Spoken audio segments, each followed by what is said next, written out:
तो बुद्धि के सिद्धांतों में बात हो रही थी, मैंने मुख्य सिद्धांत करवाए थे। उसके बाद में अगर बात करें बुद्धि लब्धि की, कि बुद्धि लब्धि तो लगभग बच्चे कहते हैं कि सर बुद्धि लब्धि मेरे याद नहीं होती, कौन सी क्या है। तो आज ट्रिक से करवा रहा हूं। हमें सबसे ज्यादा याद करनी किसकी है? टर्मन की करनी है। आपको मेन बात ये है, टर्मन का जो वर्गीकरण है बुद्धि लब्धि में, वो आपको याद करना है। कैसे याद करना है देख लीजिए। आपको एक साइड में लिखनी है बुद्धि लब्धि, ठीक है, IQ। क्या लिखनी है? बुद्धि लब्धि। और एक तरफ में आपने लिखनी है श्रेणी, ठीक है।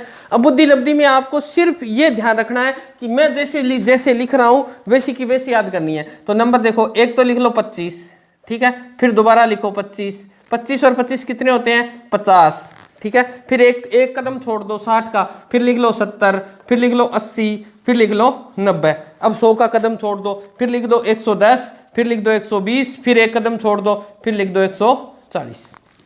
ये क्या लिख दिया? ये याद कराने की ट्रिक है। 25 25 50 हो गए 3 कदम, 50 के बाद एक छोड़ दो, 70 80 90 3 कदम चल लिए, फिर एक छोड़ दो, फिर 110 120, फिर एक छोड़ दो और फिर 140। अब देखें, यहां लिख लो 25 से कम, 25 से कम। अब देखो ये जो कदम है ये यहां लेके जाना है।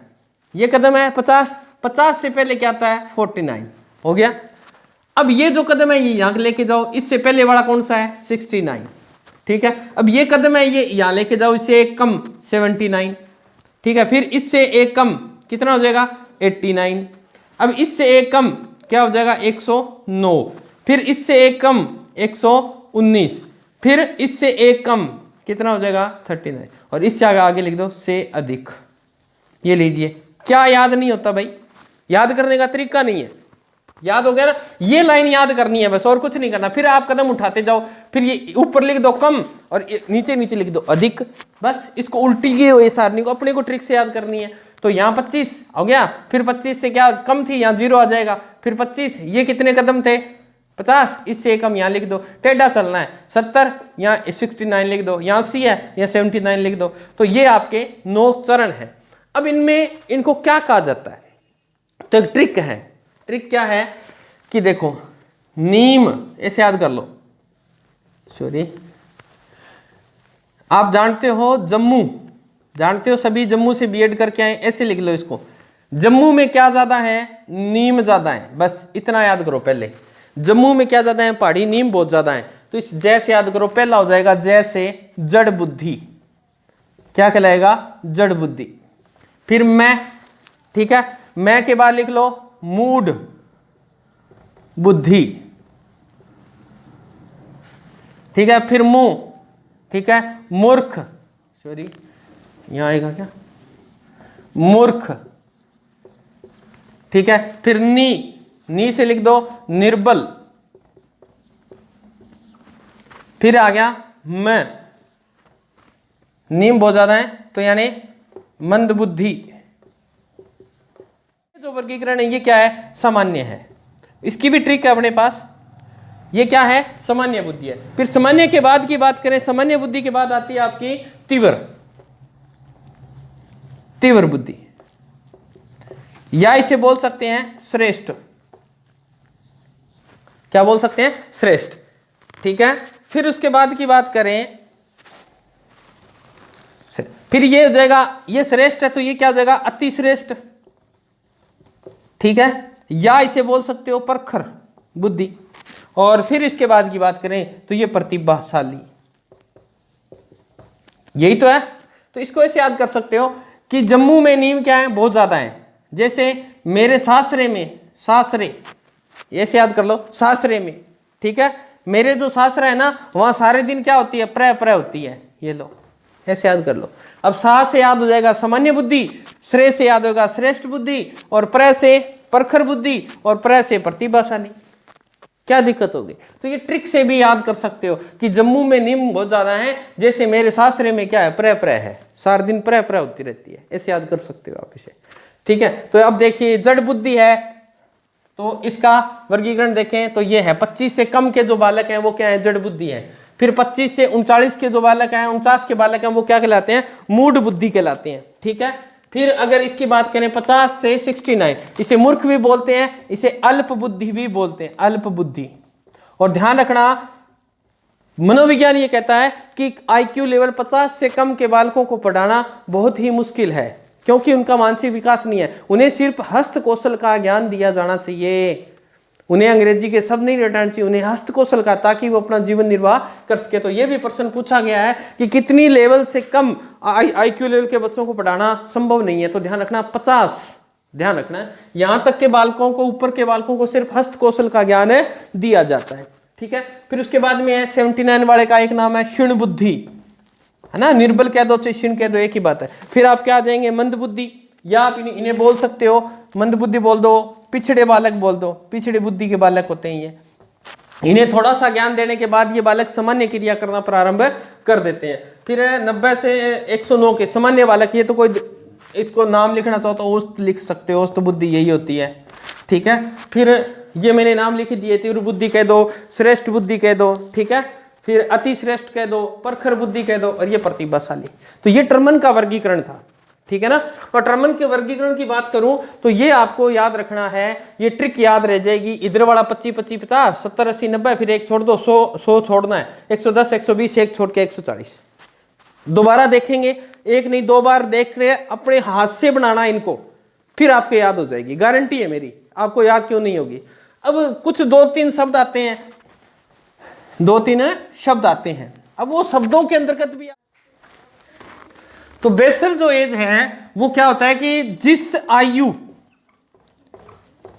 यानी जो आयु स्तर है ना, जैसे जो आयु स्तर है, जिस आयु से अधिकतम आयु स्तर के प्रश्नों को हल कर दे, अधिकतम आयु स्तर के प्रश्नों को क्या कर दे, आयु स्तर के प्रश्नों को हल कर दे, हल कर दे, वो क्या कहलाएगा आपका बेसल वर्ष। जैसे एग्जाम्पल की बात करूं तो एग्जाम्पल में जैसे कक्षा 3 का विद्यार्थी है, कक्षा 3 का विद्यार्थी अगर कक्षा 4 या 5 के कक्षाओं को हल कर रहा है तो वो उसकी एजल वर्ष माना जाएगा। जैसे कक्षा 3 का विद्यार्थी कितने वर्ष का है, 8 वर्ष का है।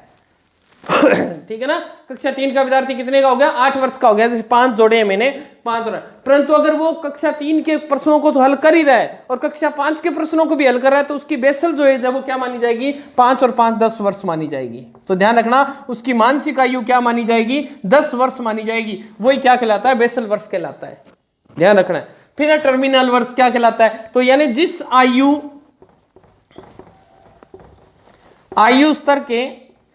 स्तर से न्यूनतम आयु स्तर के प्रश्नों को हल न कर पाए, आयु स्तर के प्रश्नों को हल न कर पाए, हल ना कर पाए, वो क्या कहलाएगा, टर्मिनल एज। जैसे कैसे, जैसे एग्जांपल वो लेते हैं, कक्षा 3 का विद्यार्थी, कक्षा 3 का विद्यार्थी कक्षा 2 के प्रश्नों को भी हल नहीं कर पाता है, तो यानी वो कम काम, यानी वो 3 में तो है परंतु कक्षा 2 को नहीं कर पा रहा है, तो टर्मिनल वर्ग नहीं घट रही, एक नहीं घट रही, उसी तो बोलते हैं। जैसे कक्षा 3 का विद्यार्थी क्या था, 8 वर्ष का था, ठीक है, परंतु उसकी मानसिक आयु देख लो कितनी है, 2, यानी 5 और 7 वर्ष हो जाएगी। यानी वो है तो ओरिजिनलिटी में 8 वर्ष का, परंतु उसकी मानसिक आयु क्या है, 7 वर्ष है, क्योंकि वो कक्षा 3 के विद्यार्थियों को भी नहीं जान पाता। तो ये 2 चीजें आपको ध्यान रखनी है, बेसल वर्ष और टर्मिनल वर्ष। अब उसके बाद की बात करें, एक प्रश्न अभी मैंने देखा था, कौन से पता नहीं एग्जाम में आया था, सी-टेट का था, कैच टेट का था, पता नहीं, उसमें अमेरिका की एसोसिएशन ने एक सारणी जारी की है। अमेरिका, यहां लिख देता हूं, अमेरिका साइको एसोसिएशन,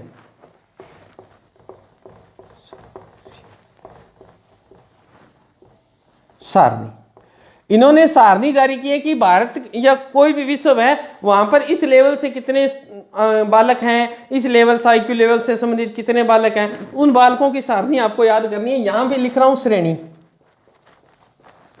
ध्यान रखना, बहुत ही महत्वपूर्ण सारणी है, इसमें से प्रश्न उठा रहा है। श्रेणी यहां लिख लेते हैं, बुद्धिलब्धि, बुद्धिलब्धि, और यहां लिखनी है आपको प्रतिशत। यहां क्या लिखना है, टोटल जनसंख्या का कितना प्रतिशत है, जनसंख्या का प्रतिशत। ध्यान रखना, बहुत महत्वपूर्ण सारणी है, मैं बार बार रिपीट कर रहा हूं, बहुत ही महत्वपूर्ण सारणी, आपको याद करनी है इसको, ठीक है ना। तो सबसे पहले अगर बात करें उनकी सारणी के अनुसार, सबसे पहले इन्होंने कहा है मंदित या चुनौतीग्रस्त बालक, चुनौतीग्रस्त बालक, यानी जो मंदित है, मंद बुद्धि के बालक हैं, जिनका आईक्यू लेवल, बुद्धि लब्धि कितनी होगी, 70 से कम। ध्यान रखना, बहुत ही महत्वपूर्ण प्रश्न बढ़ेंगे इस सारणी से, अगर एग्जामिनर की नजर इस सारणी में पड़ती है, क्योंकि पढ़ चुकी है, तो ध्यान रखना ये कितनी हो जाएगी, 70 से कम। अब विश्व में टोटल जनसंख्या का कितना प्रतिशत लोग इतने हैं, 70% से, तो ध्यान रखना ये है 2.2%। ठीक है, इनको ये भी ट्रिक से करवाऊंगा मैं, एक बार अपन सारणी बना रहे हैं। मंदित या चुनौतीग्रस्त बालक कितने हैं, इनकी बुद्धि लब्धि होती है 70 से कम। टोटल विश्व में इनका औसत भार कितना है, 2.2% आई है।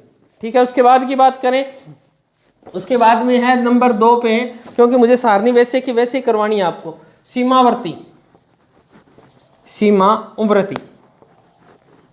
ध्यान रखना, मंदित चुनौतीग्रस्त बालक है, दूसरी है सीमावर्ती। सीमा का अर्थ आप समझ ही गए, ये 70 से कम है, तो ये हो जाएगा 70 से 80, 70 से 80। इनका आईक्यू लेवल क्या होगा, 70 से 80। ये लगभग औसत बालकों के आसपास की सीमा बता रहे हैं। ठीक है, तो अब इसकी बात करें, ये कितने हैं, तो ये ध्यान रखना 6.7% है। ये इनका टोटल भार कितना है, 6.7% है पूरी जनसंख्या का, कितने, सीमावर्ती। ठीक है, उसके बाद की अगर बात करें, निम्न औसत, निम्न औसत नंबर 3, निम्न औसत। निम्न औसत की बात करें तो 80 से 90, 80 से 90। और ये ध्यान रखना, ये कितने हैं, ये है 16.1%, 16.1%। अब आ जाएगा आपका नंबर 4, जिसकी टोटल विश्व में क्या है, औसत जो इन आंकड़ा दिया है वो क्या है, औसत, औसत, औसत तो वही है, सेम टर्मन वाला ही है, 90 से 110। और ये कितने हैं टोटल में, 50%। कितने हैं, 50%। अब इन तीनों को जोड़ोगे तो 25 हो गया, और इसको जोड़ेंगे तो 50, यानी टोटल कितना परसेंट आ गया जनसंख्या का, 75% आ गया। उसके बाद की बात करें, औसत आ गया नंबर 5, उच्च औसत बालक, उच्च औसत। ठीक है, आईक्यू लेवल आप ध्यान रखें 110 से 120, और उल्टा कर लीजिए। अब ये जो आंकड़ा है ये यहां ले आइए, 16.1%, 16.1%। उसके बाद में 6 नंबर पे आएगा आपका श्रेष्ठ।